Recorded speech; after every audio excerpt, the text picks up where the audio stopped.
আসসালামু আলাইকুম ভাই ব্রাদার্সরা, কি অবস্থা সবার? দেশের বাজারে চলে এলো আরও একটা মিড রেঞ্জের ভিভোর ফোন, ভিভো V50 লাইট। গত মাসে কিন্তু আমরা V50 নিয়ে আলাপ করেছিলাম এবং দেখিয়েছিলাম যে স্মার্টফোনের ফটোগ্রাফিতে কীভাবে একটা রেভলিউশন নিয়ে এসেছে ভিভো, এবং ফোনের সঙ্গে ক্যামেরার যে একটা পার্থক্য এটা কত কত কত কত কমে যাচ্ছে ভাই। অ্যানিওয়ে V50 একটা লাইটার এডিশন নিয়ে তারা হাজির হয়েছে মাত্র এক মাসের ব্যবধানে। আমাদের দায়িত্ব হচ্ছে এই ফোনের দাম কত, এই ফোনের পারফরমেন্স কেমন, কারা কিনবেন না, এই সমস্ত বিষয় নিয়ে আপনাদের সঙ্গে আলাপ করা। দেখছেন আপনাদের ভালোবাসা চ্যানেল টিটিপি বা টাইনা টুইনা পাস। চলুন দেখে আসি ভিভো V50 লাইট কি টাইনা টুইনা পাস করলো নাকি ভালো মার্ক পেয়ে পাস করলো। অলরাইট, সবার আগে আমার মনে হয় ফোনের দামটা একটু জানিয়ে রাখলে ভালো হবে। এই ফোনের দুইটা ভেরিয়েন্ট বাংলাদেশে পাওয়া যাবে। একটা হচ্ছে 8/128, যেটা দাম হচ্ছে 29,999 টাকা, মানে 30,000 টাকা। আর 8/256 ভেরিয়েন্টের দাম হচ্ছে 32,999 টাকা। এই ফোনের প্রি অর্ডার কিন্তু শুরু হয়ে গিয়েছে, আজকে থেকে শুরু হয়ে কিন্তু 23 তারিখ পর্যন্ত প্রি অর্ডার করা যাবে ভিভো V50 লাইট, এবং ফার্স্ট সেল শুরু হবে 24 তারিখ থেকে এবং শেষ হবে 30 তারিখে। বাই দ্য ওয়ে, আপনি যদি এই সময়ের মধ্যে এই ফোনটা পারচেস করেন তাহলে উপহার হিসেবে পেয়ে যাবেন একটা TWS, সাথে থাকবে একটা প্রিমিয়াম গ্লাস। এখানে শেষ নয়, যারা প্রি অর্ডার করবেন তারা কিন্তু 180 দিনের ডিসপ্লে প্রোটেকশন পেয়ে যাবেন। অলরাইট, ডিজাইনে কিন্তু রিসেন্টলি আমরা দেখতে পাচ্ছি ভিভোর ফোনগুলো খুবই বোল্ড ডিজাইন নিয়ে হাজির হচ্ছে। Look at this. গতানুগতিক একই ডিজাইন দেখতে দেখতে আমরা যখন বোর্ড হয়ে গিয়েছি তখন কিন্তু বেশ ভিন্ন লুকের একটা ফোন আমরা দেখতে পাচ্ছি। ক্যামেরা হাউজিংটা দেখতে কিন্তু খুবই ভালো লাগে, এবং আমি বলবো এই ক্যামেরা হাউজিং কিন্তু এই ফোনের প্রিমিয়ামনেস অনেক বাড়িয়ে তুলেছে। ওর দুইটা কালারে এই ফোনটা পাওয়া যাবে, আমাদেরটা টাইটানিয়াম গোল্ড, ফ্যান্টম ব্ল্যাক নামক আরও একটা কালার অ্যাভেলেবেল। তবে একটা জিনিস এখানে খেয়াল করলাম, ফ্রেমটা গ্লসি ফিনিশ তারা দিয়েছে।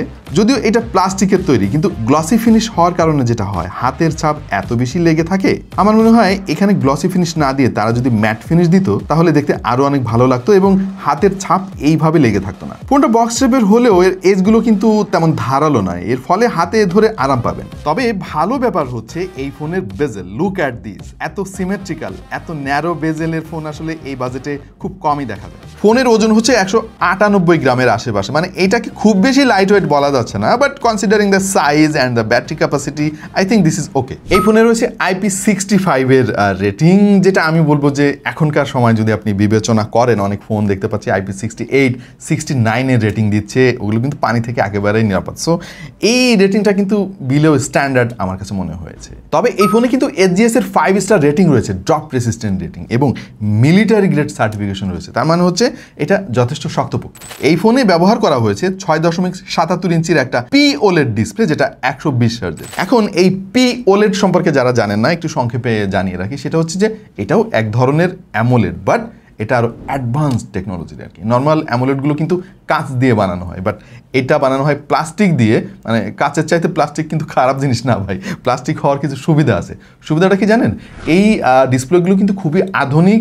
নর্মাল অ্যামোলেডের চাইতে কিন্তু POLED-এর কালারগুলো অনেক বেশি ভাইব্রেন্ট হয়, অনেক বেশি কালারফুল হয়, ব্রাইটনেসও অনেক বেশি হয়, আবার দাম কম হয়। এই টেকনোলজির ডিসপ্লে বেসিক্যালি ব্যবহার করে সবচাইতে বেশি দেখি আমি LG-কে। তারা তাদের একসময় রোলেবল যে স্মার্টফোনগুলো সেখানে তারা ব্যবহার করতো, এখন তো LG স্মার্টফোন নাই। ইভেন অনেক টেলিভিশনও কিন্তু এই প্রযুক্তি ব্যবহার করা হয়। এইটা নর্মাল OLED-এর চাইতে কিন্তু better value for money provide করে। এনিওয়ে, ডিসপ্লেটা খুবই ভাইব্রেন্ট এবং কালারফুল, আমাদের টেস্টিংও পেয়েছি। এটার ব্রাইটনেস হচ্ছে 1800 নিটস, যেটা ইনডোর এবং আউটডোর দুই জায়গাতেই আপনাকে বেশ ভালো ফল দেবে। এটার PPI 387 এবং যথেষ্ট শার্প পিকচার কোয়ালিটি পাবেন কনসিডারিং দ্য প্রাইস। সো ডিসপ্লেতে হতাশ হওয়ার কোনো কারণ আমি আপাতত দেখছি না, কিন্তু হতাশ হওয়ার একটা জায়গা আমি খুঁজে পেয়েছি, সেটা হচ্ছে এর হার্ডওয়্যার। আমরা মূলত হার্ডওয়্যারকে সবচাইতে বেশি গুরুত্ব দিই।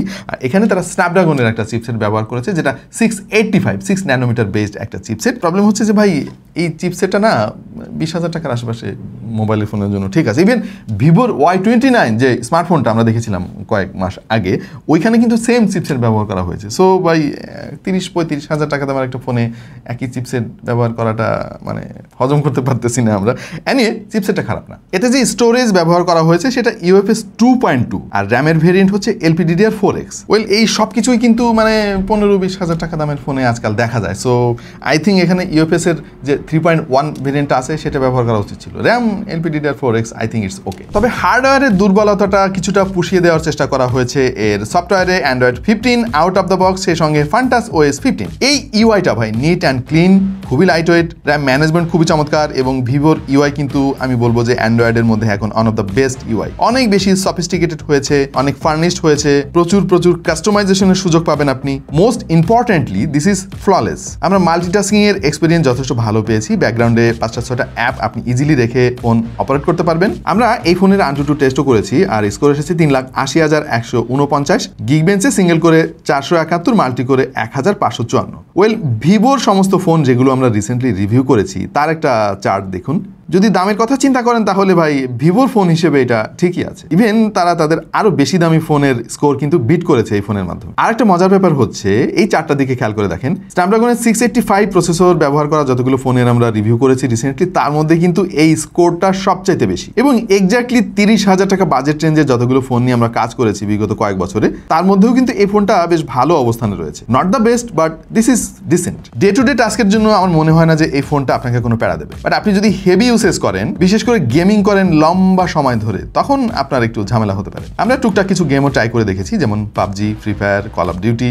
আমাদের কাছে আসলে টু বি ভেরি অনেস্ট মনে হয়েছে যে এই ফোনটা না গেমারদের জন্য রিকমেন্ডেড না, কারণ অনেক কম্প্রোমাইজ করতে হচ্ছিল। ইভেন লং টাইম গেমিং করার পরে খানিকটা হিটিংও আমরা পেয়েছি, এবং একটু ল্যাগ আর হিকআপ তো করেই। তবে ফোনটা আবার দ্রুত ঠান্ডা হয়, এইটা একটা ভালো ব্যাপার। বাট একটা জায়গায় এই ফোনটা কিন্তু শাইন করবে, আর সেটা হচ্ছে এর ব্যাটারি। ভাই, এটার থিকনেস হচ্ছে 7.79 millimetre. Can you believe this? এটার মধ্যে ব্যবহার করা হয়েছে 6,500 mAh এর ব্যাটারি। মানে 6,500 যে আমরা এর আগে দেখি না তা না, বাট এই প্যাকেজের সঙ্গে আরেকটা সারপ্রাইজ আছে, আর সেটা হচ্ছে 90 watt fast charging support. So আমার মনে হয় এই বাজেট রেঞ্জের মধ্যে 90 ওয়াটের সাথে 6,500 mAh ব্যাটারি, এটাই সেরা। So this is a battery king. আপনি একদিন অবধারিতভাবে চার্জ পেয়ে যাবেন, মানে কোনোভাবে চার্জ আপনি শেষ করতে পারবেন না। আর যদি নর্মাল ইউজার হয়, আপনি টেনে টুনে 2 দিনও পার করতে পারবেন। আর ভিভো বলছে এই ব্যাটারিটা 5 বছরের মধ্যেও কিন্তু 80% এফিসিয়েন্ট থাকবে, which is a good thing, কারণ তারা ব্লু ভোল্ট টেকনোলজি ব্যবহার করে, এবং এটা কিন্তু যথেষ্ট সফিস্টিকেটেড। রেয়ারের মেইন ক্যামেরা হচ্ছে 50 মেগাপিক্সেলের, যেটা আবার সোনির IMX882 মডেলের। সাথে একটা সেকেন্ডারি লেন্স আছে, যেটা খুব একটা কাজের না, আপনারা সবাই সেটা জানেন। সামনে রয়েছে 32 মেগাপিক্সেলের সেলফি শুটার। বাট প্রবলেমটা হচ্ছে ভাই 30-35 হাজার টাকা দাম একটা ফোন, কোনো আলট্রা ওয়াইড শুটার দেওয়া হয় নাই। আসলে আর কত টাকা খরচ করলে কোম্পানিটা বুঝবে যে একটা আলট্রা ওয়াইড শুটার দেওয়া উচিত? I am not sure. So this is disappointing. But disappointing হই নাই এটার পিকচার কোয়ালিটি দেখে। ভাই যথেষ্ট ভালো পিকচার কোয়ালিটি প্রোভাইড করেছে, ছবিতে প্রচুর ডিটেল আমরা পেয়েছি, এবং এর ডাইনামিক রেঞ্জ যথেষ্ট ভালো মনে হয়েছে। এক্সপোজার কন্ট্রোল যথেষ্ট ব্যালেন্সড, এবং পোর্ট্রেট ফটোগ্রাফিতে সাবজেক্ট বেশ ভালোভাবেই সেপারেট করতে পারে। সেলফি ফটোগ্রাফিতেও একই কথা বলা যায়, যথেষ্ট ভালো পিকচার আপনি পাবেন। আমার মনে হয়েছে যে অধিকাংশ ছবি সোশ্যাল মিডিয়ার জন্য রেডি। তবে ভিডিওগ্রাফিতে এসে ভাই আমি একটু ফ্রাস্ট্রেটেড হইলাম। সর্বোচ্চ 1080p রেজুলেশনে 30 fps এ শুট করা যাবে। স্টাবিলাইজেশন আছে, বাট ওইটা দিলে যে খুব ভালো কাজ করে সেটাও না। সো এই ফোনের ক্যামেরা নিয়ে আসলে মিক্সড ফিলিং রয়েছে আমার। বেসিক্যালি 50 মেগাপিক্সেলের সোনির যে সেন্সরটা মানে অস্থির লেভেলের ছবি আপনাকে দেবে, বাট সমস্যা হয়ে যাবে আপনার ভিডিওগ্রাফিতে এসে। মানে এত দামি একটা ফোন দিয়ে আপনি ব্লগিং করে খুব একটা শান্তি পাবেন না। আমরা বেশ কিছু লাইটিং কন্ডিশনে এই ফোনটা দিয়ে ছবি তুলেছি, এবং কনসিস্টেন্সি কিন্তু ধরে রেখেছে। আরেকটা ব্যাপার যেটা আমার কাছে খুবই ভালো লাগে, সেটা হচ্ছে যে কালার টোনটা কিন্তু ন্যাচারাল রাখার চেষ্টা করে তারা, দেখতে খুবই চমৎকার লাগে। শাটার স্পিড যথেষ্ট ফাস্ট আমাদের কাছে মনে হয়েছে, অন্তত দিনের আলোতে। ওভারঅল আমার মনে হয় এই পিকচার কোয়ালিটি আপনাকে ডিসঅ্যাপয়েন্ট করবে না। ফিঙ্গারপ্রিন্ট সেন্সরটা বেশ ভালোই কাজ করেছে, তবে ভিভোর ফোনগুলোতে না ফিঙ্গারপ্রিন্ট সেন্সরটা একটু নিচের দিকে থাকে, এইটার পজিশনটা আরেকটু উপরে দিলে মনে হয় আরেকটু ভালো হতো। তবে আরেকটা জায়গায় ইমপ্রুভ করার সুযোগ রয়েছে ভিভোর, আর সেটা হচ্ছে হ্যাপটিক ফিডব্যাক, মানে ভাইব্রেশন মোটরটা আরেকটু পাওয়ারফুল দেওয়া যেত, কারণ ফোনের দাম ভাই 30,000 টাকার বেশি।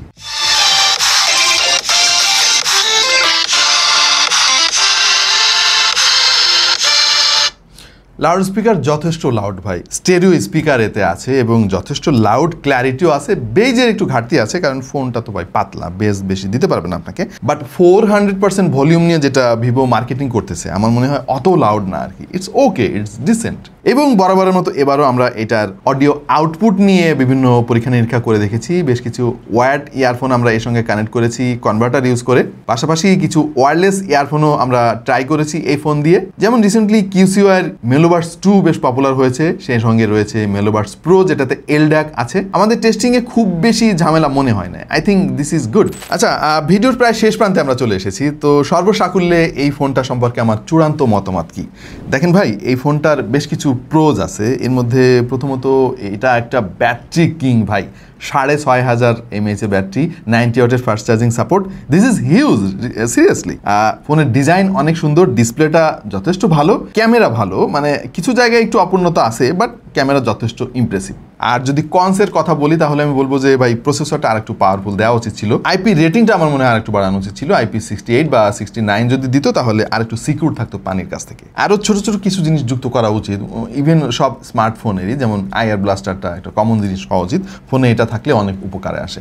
আর হচ্ছে দাম ভাই, টু বি ভেরি অনেস্ট, এইটা 30,000 টাকার যে প্রাইস ট্যাগ ওইটা না মানে জাস্টিফাই করতেছে এটা জোর দিয়ে বলা যাবে না। সো এইটার দাম যদি 25-এর আশেপাশে থাকতো, অনেক ভালো জিনিসও আছে, সো তখন আমরা বলতে পারতাম যে হ ভাই এই ফোনটা কিনে নিয়ে যান, আপনি ঠকবেন না। বাট প্রাইস ট্যাগটা নিয়ে আমার মনে হয় ভিভোকে আরেকটু কাজ করার দরকার। আই থিঙ্ক এই একটা জায়গায় ভিভো যদি আরেকটু মনোযোগ দেয় তাহলে তাদের ফোন কিন্তু আরও অনেক অনেক পপুলার হবে। সো আপনাদের মতামত কি এই ফোনটা সম্পর্কে একটু অবশ্যই কমেন্টে আমাদেরকে জানিয়ে দিন। আপাতত এই পর্যন্তই, দেখা হয়ে যাবে অন্য কোনো ভিডিওতে ভিন্ন কোনো বিষয় নিয়ে। সেই পর্যন্ত সবাই ভালো থাকুন, সুস্থ থাকুন, আর দেখতে থাকুন টেক টু দ্য পয়েন্ট।